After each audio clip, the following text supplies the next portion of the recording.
With games like Dishonored and Prey under its belt, Arkane Studios has, by now, firmly established itself as one of the best developers of immersive sims in the industry. The studio has a very distinct style and flavor to all of its outings that set them apart from almost anything else we see these days, and it's continued to build on those design sensibilities with each of its new games.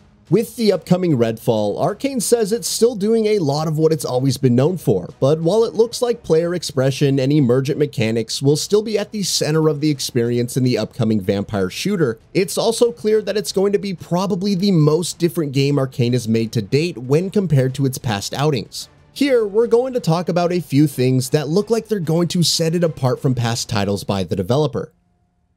Co-op.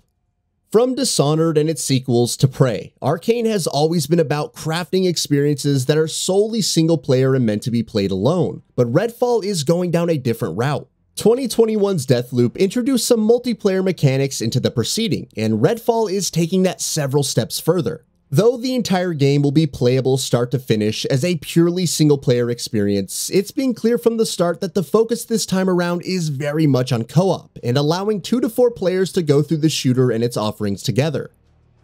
Open world.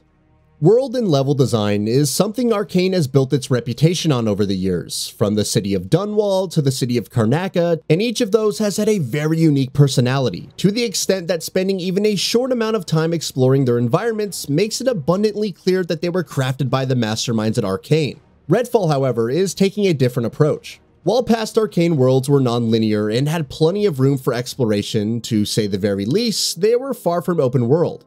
Redfall, however, is going to be Arkane's first ever fully open world title. Whether the studio will be able to translate its immaculate design skills into an open world map remains to be seen, but we're certainly curious to find out. Structure.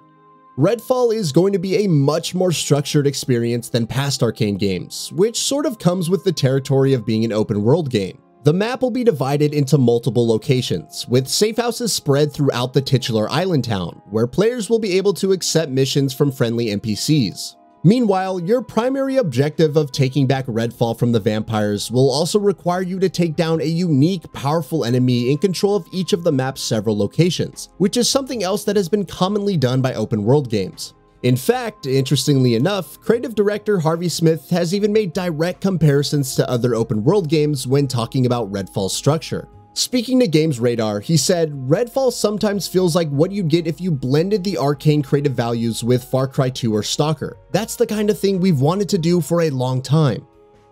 4 playable characters. This is something that feels more of a natural step forward for Arkane, even if it does feel very different from the studio's past efforts. From Dishonored 2's Corvo and Emily to Deathloop's Colt and Juliana, Arkane titles have allowed players to play as more than one character to varying degrees. With Redfall, that's being blown further open, with the game having 4 playable characters.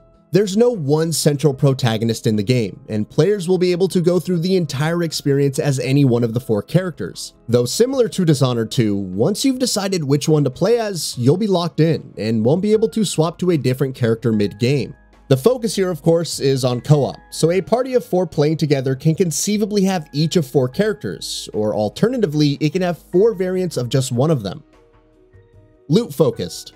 Where progression in the likes of Dishonored and Prey was focused first and foremost on acquiring new fantastical abilities and then powering them up, Redfall is going to take a much more structured and traditional approach to those systems. Upgrades and abilities will, of course, still be a part of the equation thanks to the game's RPG mechanics, but just as important, if not more so, will be the loot that you find and equip along the way. While it remains to be seen whether Redfall will be an out-and-out looter shooter, from all the gameplay we've seen of it so far, it's become clear that finding new loot and weapons and then powering up and customizing your equipment will be integral to how you build your character. More of a shooter. One of the best things about the likes of Prey and Dishonored was how much freedom those games afforded to players and how to approach any given challenge or obstacle. Out-and-out combat, stealth, creative use of tools and abilities, or something else entirely. Players were free to tackle objectives however they pleased. Arkane says that's still going to be an option in Redfall, though at the same time, the developer has also said that it's going to be much more of an out-and-out shooter than any of its past games, to the extent that the game even received development assistance from id Software, who of course are masters of shooters. We already saw a little bit of this transition into a more action-focused approach in Deathloop, so it should be interesting to see what sort of balance Redfall strikes. Setting and tone. Another area where it looks like Redfall is going to differ from past Arkane titles is its setting and the general aesthetic of the experience. Dishonored and its follow-ups and Prey all took players to completely fantastic locations, and while Deathloop was relatively more grounded in reality, it also felt like it was cut from the same cloth where its setting was concerned. The titular island town of Redfall is, of course, a fictional location, but unlike past Arkane settings, the town, which is off the coast of Massachusetts, is very much grounded in its reality. There will, of course, be plenty of freaky, supernatural, and sci-fi stuff happening, thanks to Redfall's central premise, as evidenced by the psychic nests scattered throughout the game's world, among other things. But playing in a much more realistic and grounded American town in an Arkane game is going to make for an experience with a very different flavor. Cosmetic customization. Here's another area where Redfall is taking cues from more traditional game design practices in the modern era, even if it's a somewhat smaller one in the grand scheme of things. Cosmetic customization is something that the game is apparently going to put plenty of focus on, in its bid to allow players to customize their characters however they see fit. Arkane says there will be no microtransactions, and all cosmetics will be earned through gameplay, all of which is something that the studio's past titles haven't ever really concerned themselves with all that much. Post-launch support. Given Redfall's focus on co-op, its loot mechanics, and its semi-live service model, it's no surprise that the game is also putting a much greater emphasis on post-launch support than any of the developer's past games. According to Arkane, in fact, Redfall is going to be its most supported post-launch game ever, even though we don't yet know exactly what that will entail. Speaking recently with WCCF Tech, creative director Harvey Smith said, "Redfall will be our most supported game post-launch. We went with a server model so we can update the game constantly. If we see a lot of people falling from ladders and dying, we can update the ladder code. If we see that nobody is playing this character, we can tweak this character and make them more appealing. We have plans for additional guns, costumes, monsters, characters, and more that we can't talk about right now." Xbox exclusive.